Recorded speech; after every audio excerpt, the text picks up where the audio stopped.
आज चांदेगाव पाटी येथे चांदेगाव पाटी पंचक्रोशीतील सर्व गावातील सकल मातंग बांधवांनी या ठिकाणी आरक्षण उपवर्गीकरण व्हावं या समर्थनार्थ या ठिकाणी रास्ता रोको आंदोलनाचं आयोजन करण्यात आलेलं आहे।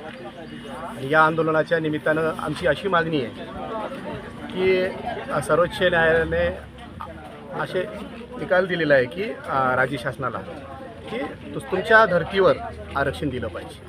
खरं तर भारत देशामध्ये तेलंगणामध्ये आरक्षण मिळतं, आंध्र प्रदेशमध्ये मिळतं, तामिळनाडूमध्ये मिळतं। मग ह्या राज्यामध्ये आरक्षण मिळाल्यानंतर मग आमच्या महाराष्ट्र राज्यामध्ये का आरक्षण मिळू नये? खरं तर गेल्या अनेक वर्षापासून ही आमची आरक्षणाची मागणी आहे। जिसकी संख्या भारी उसकी भागीदारी म्हणल्याप्रमाणे आम्हाला आरक्षण मिळालं पाहिजे। गेल्या अनेक वर्षापासून खरं तर 59 जाती या अनुसूचित जातीमध्ये जाती येतात आणि 59 जातीमध्ये 1-2% लोकांनी हे म्हणजे का फायदा झालेला आहे।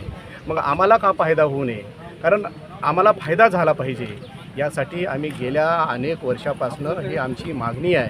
ही आमच्या मागणीला न्याय मिळाला पाहिजे आणि सरकारला आमची विनंती आहे, आमच्या चांदेगाव पाटीच्या तळागाळातील मातंग समाजातील मातंग बांधवाच्या वतीनं विनंती आहे की आम्ही उदगीर तालुक्याच्या उपजिल्हाधिकारी यांना आम्ही निवेदन दिलं आहे आणि त्या निवेदनाच्या माध्यमातून हे सरकारला त्यांनी कळवलं पाहिजे की लवकरात लवकर आम्हाला आरक्षण मिळून आमच्या जो वंचित घटक आहेत, जे आमचे संरक्षणापासून वंचित आहेत, ज्या आरक्षणापासून वंचित आहेत, यांना आरक्षणाचा लाभ मिळाला पाहिजे। याची तत्काळ दखल घेऊन तात्काळ आम्हाला आरक्षण लागू करावं अशी आमची या चांदेगाव पाटीच्या वतीने इकडून धडकनाळ, बोरगाव, टाकळी, वागदई, शिरोळ, जानापूर, चांदेगाव, सोंडी, कोदळी या सर्व तळागाळातील लोकांच्या वतीनं आम्हाला शासनाला विनंती आहे, देवेंद्र फडणवीस सरकारला आमची विनंती आहे की तात्काळ आमचं आरक्षण लागू करावं अशी आमची या समाज बांधवाची पात्र समाज बांधवाची विनंती।